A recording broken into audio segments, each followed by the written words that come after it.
Halo, duka kanjuruhan, tragedi, atau rekayasa.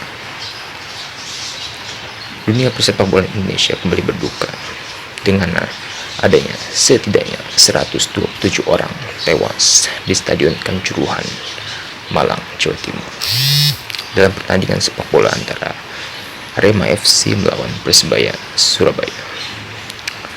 Dalam berbagai footage, rekaman, ataupun juga foto yang ada di media sosial, terlihat para penonton berdesak-desakan, berhimpitan, berusaha menghindari gas air mata yang ditembakkan oleh pihak kepolisian. Ini tentu menimbulkan banyak pertanyaan, karena konsekuensi dari kerusuhan ini sangatlah besar bagi Indonesia, mulai dari terancam sanksi dari FIFA, kemungkinan kalah bidding untuk Piala Asia 2023 sebagai tuan rumah, kemungkinan dicabut status tuan rumahnya dalam Piala Dunia Under-20 2023 juga,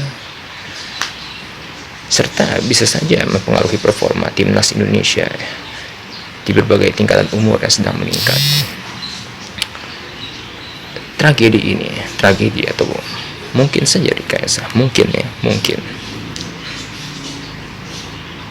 ada beberapa faktor. Misalnya, pertama, mengapa pihak kepolisian memilih untuk menembakkan gas air mata kepada penonton? Padahal patut kita duga atau patut kita yakini pihak kepolisian pastinya mengetahui peraturan FIFA yang melarang adanya penggunaan gas air mata di stadion. Kedua, mengapa eskalasi dari kerusuhan penonton bisa sampai sebesar itu? Padahal di beberapa minggu sebelumnya juga ada kerusuhan di pertandingan Persib, tapi tidak begitu rusuh juga. Kemudian, bagaimana evaluasi dari pihak PSSI? Seperti disebutkan sebelumnya telah terjadi kerusuhan pada saat pertandingan Persib, dan ada 2 orang yang tewas juga di sana, 2 orang pendukung Persib. Yang ketiga, kenapa waktunya ini bersamaan atau berdekatan dengan proses bidding? Indonesia masuk dalam proses bidding sebagai tuan rumah Piala Asia.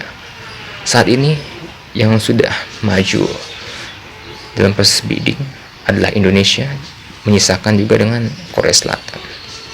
Kemudian, kenapa terjadi kerusuhan ini pada saat performa timnas Indonesia sedang meningkat,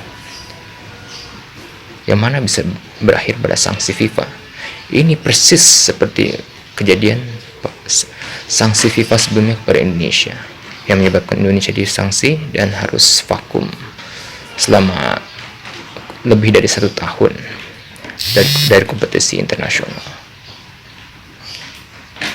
Patut diketahui, performa timnas Indonesia yang begitu apik akhir-akhir ini menjadikan timnas Indonesia termasuk salah satu tim terbaik dalam Indonesia, termasuk timnas dengan performa terbaik yang mungkin saja sekali lagi mungkin dirasa mengancam oleh tim-tim lain dari negara lain yang takut akan performa Indonesia. Tapi tentu itu sangat-sangat kecil ya. Yang paling besar adalah kemungkinan persaingan usaha atau persaingan bisnis antara masing-masing cabang olahraga. Karena indikasinya adalah adanya hashtag atau narasi langsung tumbuh dengan begitu masif di media sosial yang menyatakan kalau sepak bola hanya menyebabkan nyawa hilang, maka lebih baik tidak ada sepak bola. Tuh, ini secara masif muncul di media sosial, secara masif dan luas. Entah siapa yang awal menyebarkan narasi seperti ini. Ini patut diduga juga, mungkin mereka tidak suka dengan sepak bola Indonesia juga, atau bisnis olahraga lainnya tersaingi, bukan saingan sih, bukan saingan sepak bola dari awal. Dan itu ya, tentu kemudian juga yang perlu kita lihat adalah persaingan antar negara. Ya, ada beberapa negara tentunya akan merasa tersaingi dengan kemajuan Indonesia. Juga apabila Indonesia berhasil menjadi tuan rumah dari event-event dalam hal ini sepak bola ya. Jika itu berhasil dilaksanakan dengan baik, terutama untuk Piala Dunia Under-20, karena itu akan mempengaruhi bidding Indonesia untuk menjadi tuan rumah Piala Dunia sepak bola senior yang mungkin 2032 atau 2036 atau 2030 atau 2034, yang dikatakan Indonesia akan melakukan bidding entah sendiri atau bersama Australia. Itu dia.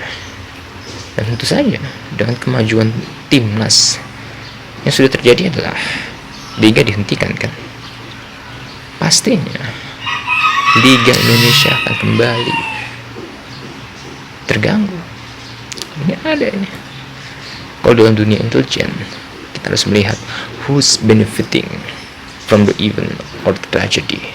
Siapa yang mengambil keuntungan atau mendapatkan keuntungan dari tragedi, atau mungkin sekali lagi mungkin rekayasa ini. Liga yang pasti sudah dihentikan sekarang. Liga Indonesia. Adakah liga lain yang akan mendapat keuntungan? Kemana banyak pemain Indonesia bermain di luar Liga Indonesia? Ini tentu saja makanya harus segera diinvestigasi. Presiden Joko Widodo sudah memerintahkan untuk melakukan investigasi. Itu sudah tepat. Harus diinvestigasi total, komprehensif. Karena timingnya terlalu tepat.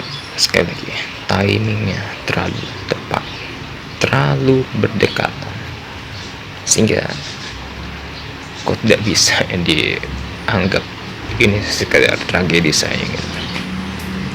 Sekali lagi, ini mungkin saja ini adalah rekayasa.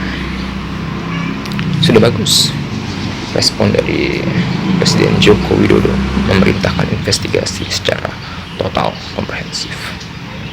Tapi sekali lagi, PSSI juga perlu untuk terus berbenah dan mengevaluasi total juga. Karena tak lama sebelumnya, bulan Juni kalau tidak salah, itu ada kejadian juga kan, kerusuhan pada saat pertandingan Persib. Itu ada 2 orang meninggal dunia juga.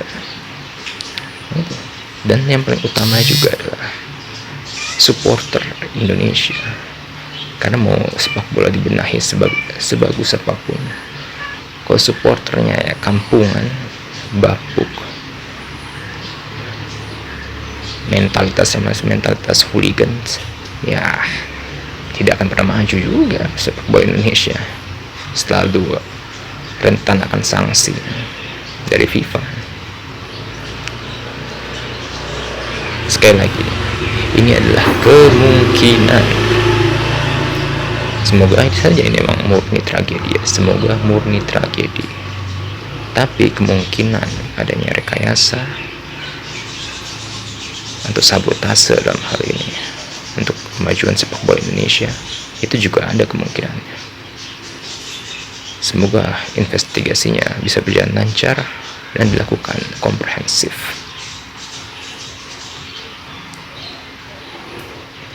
Maju terus sepak bola Indonesia.